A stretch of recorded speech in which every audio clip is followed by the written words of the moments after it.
Welcome to Know Your Options, the Measured Risk Podcast. The ultimate guide to navigating the volatile nature of the markets while managing risk purposefully. Join us as we challenge the theory behind traditional asset allocation and dive into the mathematics of investing. Whether you are a seasoned investor or just starting out, this podcast offers valuable insights and practical advice to help you make informed decisions and manage your money wisely. So grab a cup of coffee, sit back, and let's dive into the world of calculated risks together. Welcome to the show, everybody. My name is Larry Kriesmer. I've got my partner, Bernard Surovsky, with me with Measured Risk Portfolios, and we're on the Know Your Options podcast today with Matt Page with Lucas Group Financial Planners, Inc., and they're up in Sacramento, California. So, Matt, welcome to the show. Great. Thank you guys for having me. Yeah, you bet. So tell us a little bit about your journey into financial services, Matt. When did you start and what got you motivated for the business? Yeah, well, you said we only have about a half hour. I don't know if that's going to be enough time, but I started when I was pretty young, actually. I got interested in stocks when I was a teenager. I'd had jobs, working for a contractor, those types of things, earn a little bit extra cash. And my father at the time suggested we would go down to the local Schwab office, shout out to Schwab, and open up a custodial account. And I started buying some stocks back when I was in my teens. And back then, of course, you looked at the newspaper and you could see how they were going up and down. And that was kind of fascinating. Well, that kind of parlayed into studying finance at University of Oregon. And while I was up there, I actually got a job for the local Morgan Stanley office and worked for an old school stockbroker. This is during the late 90s. So you folks that were around during that era remember it was a very interesting time in the stock market. We had a lot of bubble activity with the tech boom going on. And so our little tiny office in Eugene went from, I think, about 10 advisors to almost 50 within the few years I was there. I was there as a sales assistant. I was a full-time student, but it was interesting to get a front row seat to that era in our industry. And of course, I was around when the thing crashed and left school. I finished school and left Eugene and moved to the Bay Area. So I actually got out of the business for a while. I wasn't really quite sure what I wanted to do, did some banking, worked for a go-kart manufacturing company for a couple of years, and then moved to Sacramento. And when I moved to Sacramento, I really wanted to get back in this industry, but I wanted to take a different path. I wanted to be on the independent side. I was really interested in doing financial planning. During that time in my life, my father unfortunately had passed away unexpectedly, and I really got a front row seat to what the lack of planning can do in that kind of a situation. And so I knew that I didn't want to necessarily be doing stocks. I wanted to do comprehensive financial planning. Fortunately, at the time, there was a firm here in town, a small independent firm that was looking for a paraplanner, essentially. And so I started working for them, ended up staying for about 6 years, and was eventually doing more like a hybrid role where I was starting to work with some clients directly. And then I went to another firm as a hybrid person and was there for about 3 years. And then I joined Lucas Group about 8 years ago and became a partner after about a year. And I've been here ever since. And it's been a really great opportunity. My partner is Greg Lucas, and he's been in the business for over 40 years. So he started the firm in the early 80s. And it's been a great fit. We have shared values, and that's kind of what brought us together in terms of how we view the financial planning industry. And we really focus on comprehensive financial planning and doing a great job servicing our clients. Yeah, that's awesome. Bernard, I think this is one of his things. We're probably going to say it every time we have these podcasts, but the planning really is kind of essential to know what it is you're trying to build for the clients when it comes to the portfolios. Otherwise, if you don't know where you're going, any road will get you there. Yeah. Exactly. One of my favorite lines. Really, the most important role you see with your clients is in developing the plan. The plan comes first, right?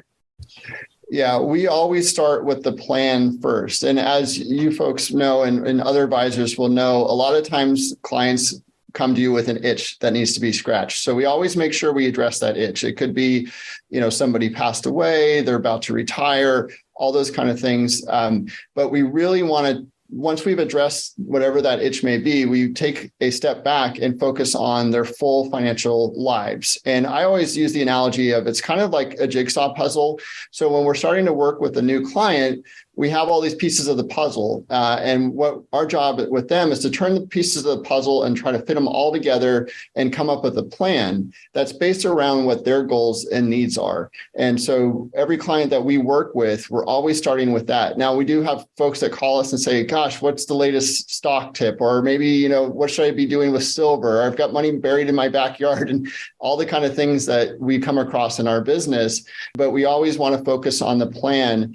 And that's really been one of our great advantages in terms of just getting new clients and making clients feel confident and having happy, content clients over the years, is that we do take the time. We're very patient, and we're going to go through everybody's financial life to figure out really what's going to be best for them. So what are some of your frustrations, with the business?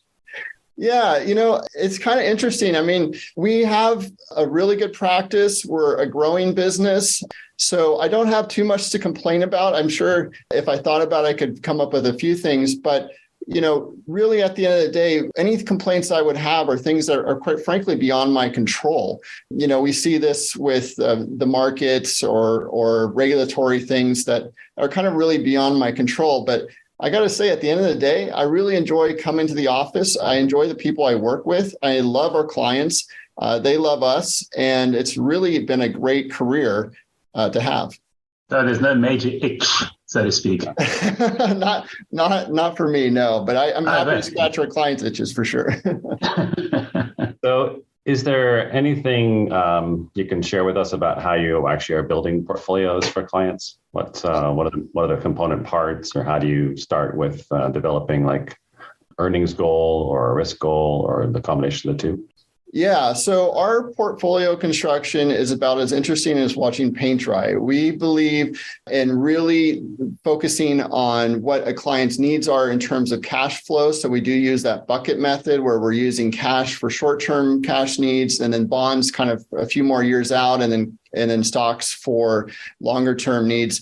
Fundamentally, what we believe is when we look at history, we know that over long periods of time, stocks should do better than bonds, and bonds should do better than cash.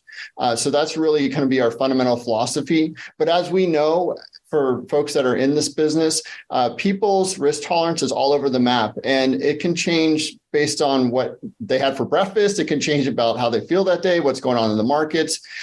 So really, that's one of the greatest challenges we have, because we can put everything on a spreadsheet and print out a great financial plan and come up with an asset allocation that works well for the client. But you don't really get the test, and especially with a new client, until you go through a market like we had in 2022.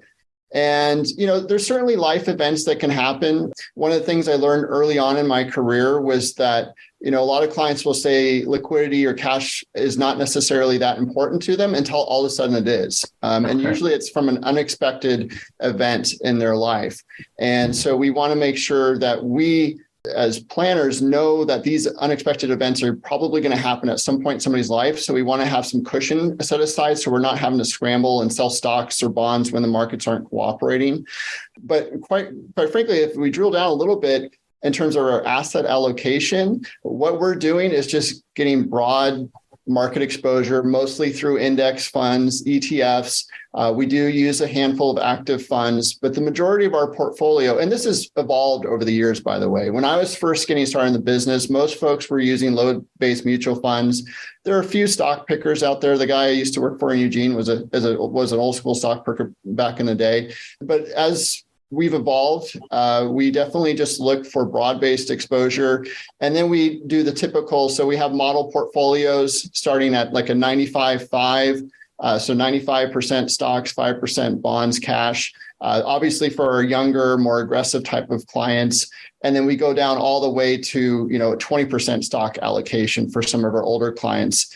And the way we're getting our stock allocation, again, is through those index funds. And then bonds, it's broad-based. We're here in California, so beautiful sunshine, but also very high state income taxes. So we're very cognizant of tax issues that clients have to deal with. So we're always looking at the tax issues that for the holdings that we're using for clients as well too. So that naturally steers itself towards a lot of index funds as well. Yeah, so it looks like risk reduction for you is literally linear reduction in the amount of equity exposure that you have.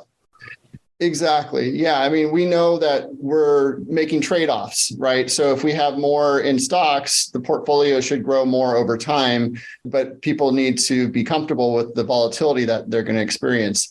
Right. And so, that's a conversation that we're continually having with clients. One thing when we're reaching out to clients or having our update meetings is we're always asking them, okay, what cash flow needs do you have that are coming up this year that we can anticipate? We can't anticipate everything, but maybe they're going to take a big trip or they're going to buy that RV they've been wanting to purchase. And so we need to make adjustments to the portfolio to absorb those liquidity needs for our clients.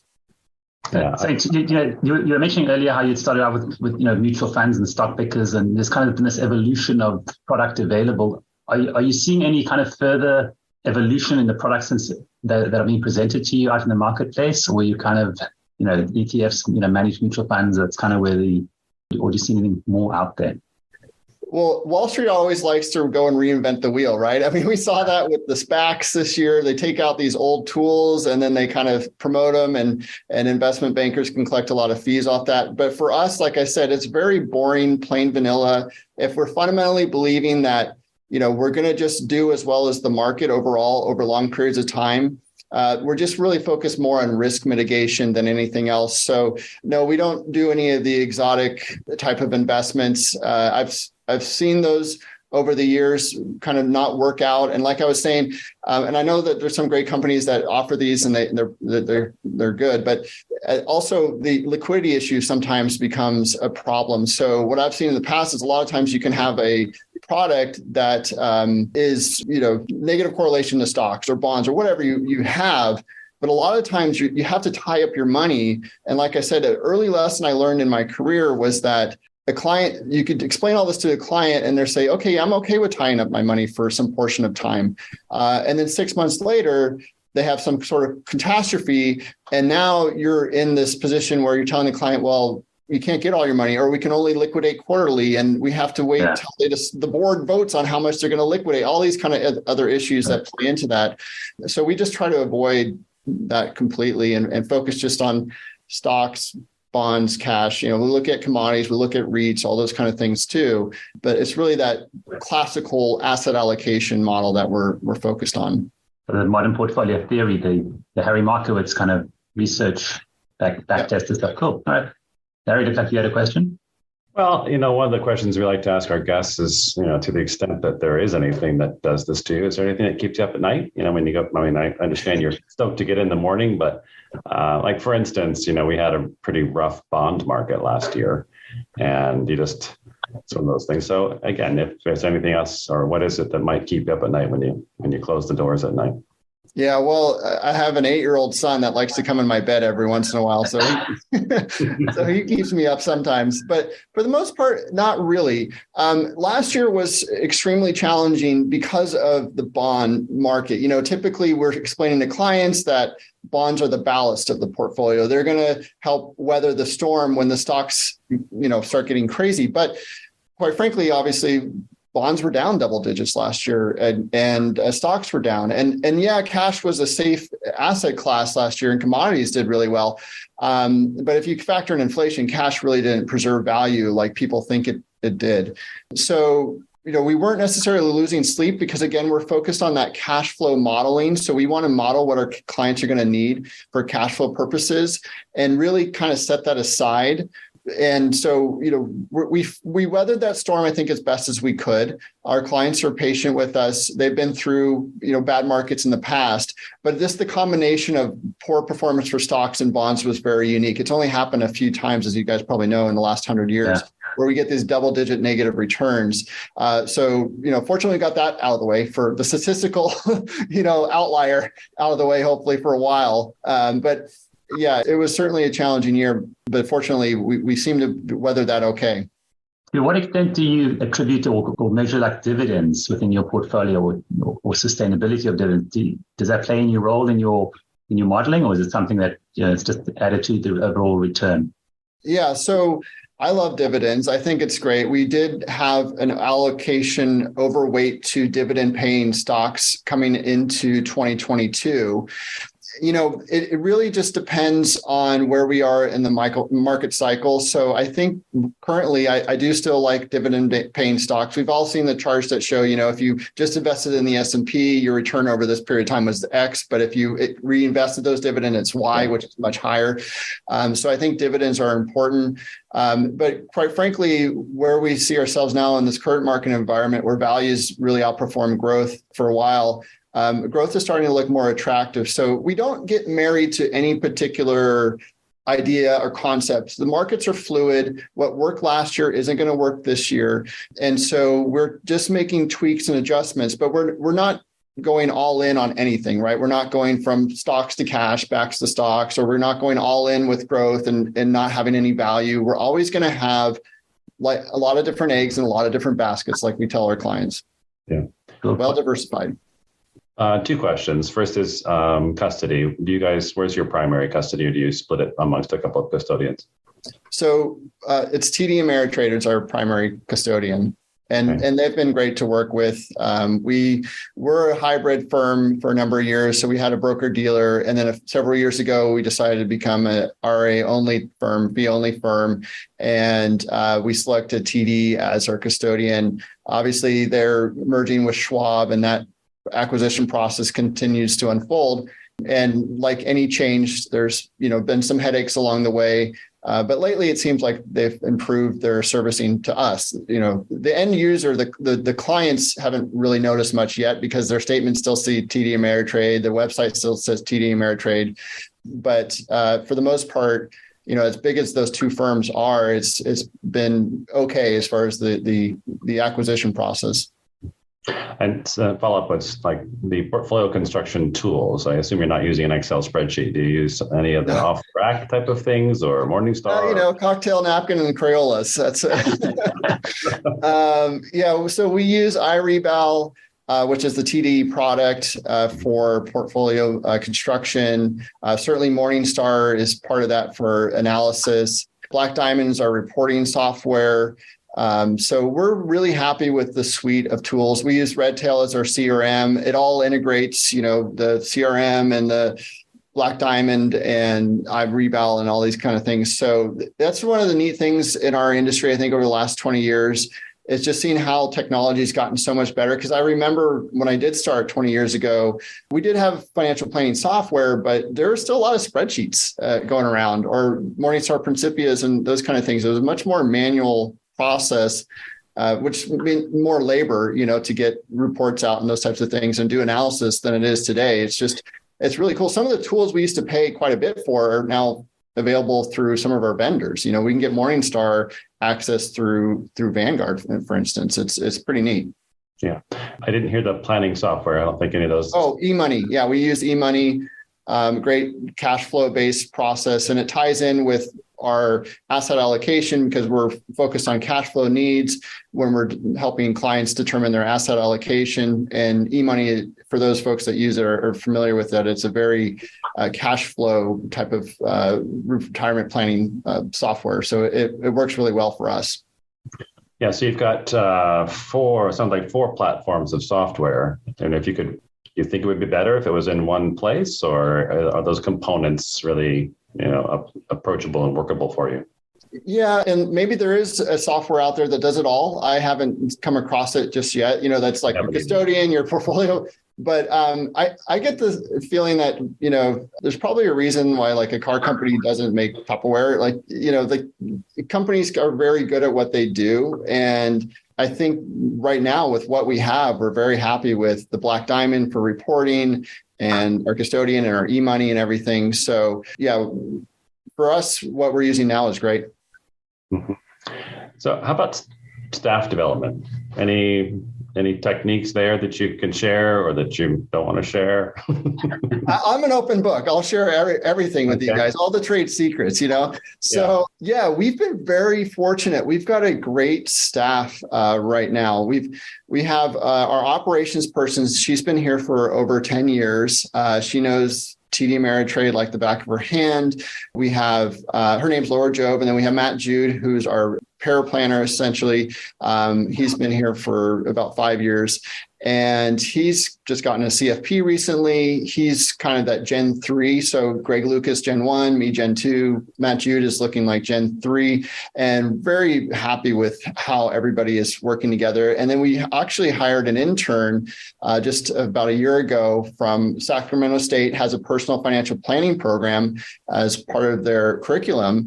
And so we have this natural feeder for interns, and she's graduating in the spring, and she wants to stay here, and we want to keep her here. So it looks like, but she'll be working full time when she's done with school. And she's been a great addition as well, too. So I hear from other advisors that I speak to of challenges, interns not working out, staff not working out. We treat our staff well, we pay them well, and we're that old saying, right? We're slow to hire, quick to fire. Fortunately, we haven't had to fire anybody, but and the way we found some of our staff, quite frankly, was just on Craigslist. We actually found some. We went through a lot of frogs before we found our prince, but we did find some really good staff folks just through Craigslist.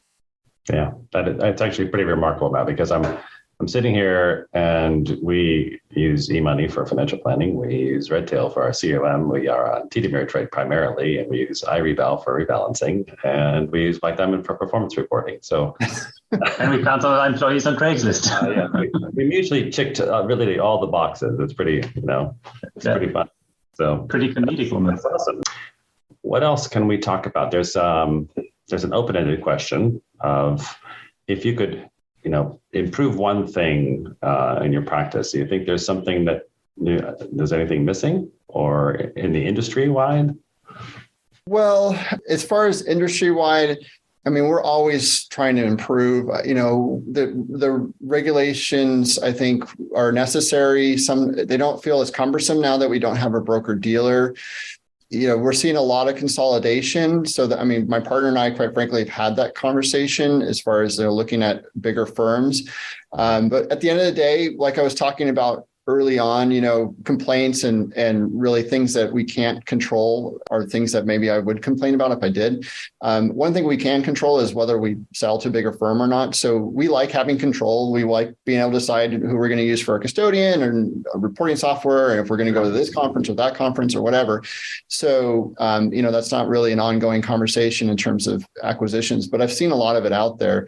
Yeah, I think for the most part, the industry seems to be going towards a fee-based or fee-only model. I think, and there's a lot more transparency in terms of disclosures that are required to give to clients. Now, whether the clients actually understand those and read those, it's a whole nother podcast, but at least that information's out there. And it's something that we have to discuss, with our clients as far as what's in their best interest. If we're recommending a rollover from a 401k to an IRA, it's forcing, those kind of conversations. So I think for the most part, the industry is on the right track as far as the regulatory environment is concerned. As far as my practice, we could always use more clients, more business. Our clients come from our referrals and primarily from existing clients. So that's kind of how we grade ourselves. Are our clients happy? And if they're happy, they're going to be sending us new business along the way. So we're growing very steadily. We're very happy with that, but you could always grow more. And now we're not looking to become some giant firm or anything, but it's just nice to have a good, solid, set of prospects and folks that you're being introduced to on a regular basis. So that's something that we're continuously trying to improve and getting more introductions to folks.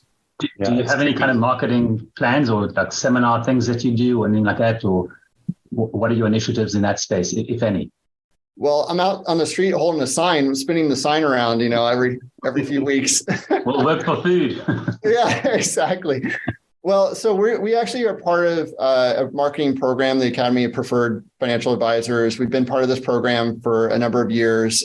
They help us out with a lot of the materials, newsletters, presentations. They have conferences we go to with like-minded advisors. So we're swapping stories constantly about what's working for this practice or that practice. So really, for me, the way I built my client base was through networking. So getting in touch with centers of influence. And I'm 44. I just turned 44 a few weeks ago. Happy birthday. Thank you. But when I first started, I'm not from Sacramento. I didn't know anybody really in this town. And so I had to go out there and meet people. And a lot of the folks that were well established in their careers, the CPAs, the attorneys, they already had advisors they were working with. So I started to get to know folks that were in a similar demographic to myself. And we've all kind of grown up together, right? So the CPA that was just getting started in their career is now a partner, or the estate planning attorney that was just getting started in their career is now owns their own estate planning firm or something. So that's been helpful too, because I didn't have a way to really build out clients initially from an organic standpoint. And I wasn't cold calling. I did that back in my Dean Winter days and was not very good at it and did not enjoy that. But anyway, so that was kind of the organic way to grow. And then as you start developing clients, you get this compounding effect where you have happy clients and they refer people to you and they're happy, and then they refer more people to you. It was not an overnight success. It definitely took a very long time. And I think going back, if I could tell my younger self something, it would be just to be patient with yourself, that this too will come. If you're doing the right thing for your clients and they're happy with the services that you're providing, they will bring in that business. It just takes time. Well, I think we've talked about your portfolio construction and the primary planning as the primary planning role. I'm trying to think of an interesting way of putting this, but on the planning side of things, cash flow is the most important. What's maybe the most interesting, without disclosing anything too personal, the most interesting planning objective that you've had to meet for somebody? Well, as far as the goals that we've had to deal with, unfortunately, it's usually the more challenging ones where it's a family member is not well, right? Like there's an adult child who's got addiction issues, is not, capable of inheriting a sum of money and managing it, being a good steward of those funds. Perhaps it would be actually, fatal to them to inherit those kind of things. So, as I've kind of grown up in this business and been doing this for a number of years, when you're first starting out, it's really about getting the knowledge and the education and those types of things. And then as you get comfortable with that, it's really more about the psychological aspects and you're almost like a therapist, right, to some people, and you get to know them intimately and you get to see this front row view of the cycle of life, right? We have clients that are younger and they're just starting out with families and college savings. And then we have clients that are dealing with teenage kids. And I'm kind of in that phase now. So I see the very front row of that. And then you have clients that are getting closer to retirement and some of the anxiety that they feel around that. And then, of course, clients that are elderly and they're dealing with their healthcare and these types of things. And so, for me, that's really where I've continued to try to improve just the questions I ask, the relationship that I develop with clients over time is really focused on more than just the cash flow and the numbers and those kind of things. I think clients glaze over a lot of that, right? Like ultimately, they want to know that they're going to be okay. And I think early on in my career, I learned, I had a client or prospect coming in and this was like our second meeting. So I'd done the plan. I was like, oh my gosh, this is a great plan. It was, thick because back then I was doing thicker plans. Anyway, I could tell after about 20 minutes of me talking about their investments and insurance and whatever, they were like falling asleep. And I said, well, what's going on here? Why are they not keying in? And so I just kind of skipped to the back of the plan. I said, look, you're on track to retire in 5 years. And they lit up. They're like, oh, I am? Great. I mean, we could just end the meeting, right? Like they just wanted to know that. And that's a lesson that I learned the hard way early on. But now when I'm having those second meetings with clients that, they're interested to know if they can retire, right? Scratching that itch, I'll just start the meeting off with that. Because until I scratch that itch, they're not going to listen to what I'm saying. Like they don't care about the investment. They might care, but they're not going to really pay attention, especially if you've got spouses dealing with, what one person's interested in is perhaps not what the other person is interested in. So you need to know what both of them are there for. And there's all these sort of interesting dynamics that we just get to see unfold. And I always joke, like I studied finance in college, but I should have really studied psychology because so much of what we're dealing with at the end of the day as we're interfacing with clients is about psychology, how they think about their money, how they think about their lives, their values, what are they trying to pass on to the next generation, all those types of things.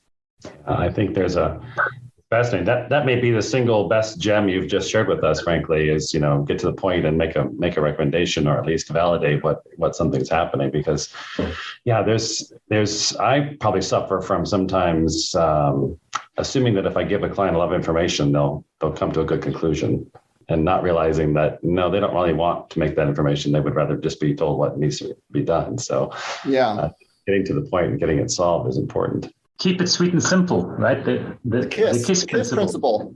Yeah. Well, we live in a world that's full of investment choices, full of investment advisors, and that's why we created the show here to just profile different firms and different approaches, and let people know that they can have different approaches to solving these financial problems and have the right choice for them. So really appreciate you spending some time with us today. Matt, is there anything we should have asked you that we didn't? I think we've covered everything, actually. If predictions of the stock market, I suppose, or anything. If you want to go out on a high note and make a prediction about what's going to happen in 2020. This is a stretch here, guys. I'm going to say over the long term that stocks will outperform bonds and bonds will outperform cash. Whoa, hold the presses. Yeah, exactly.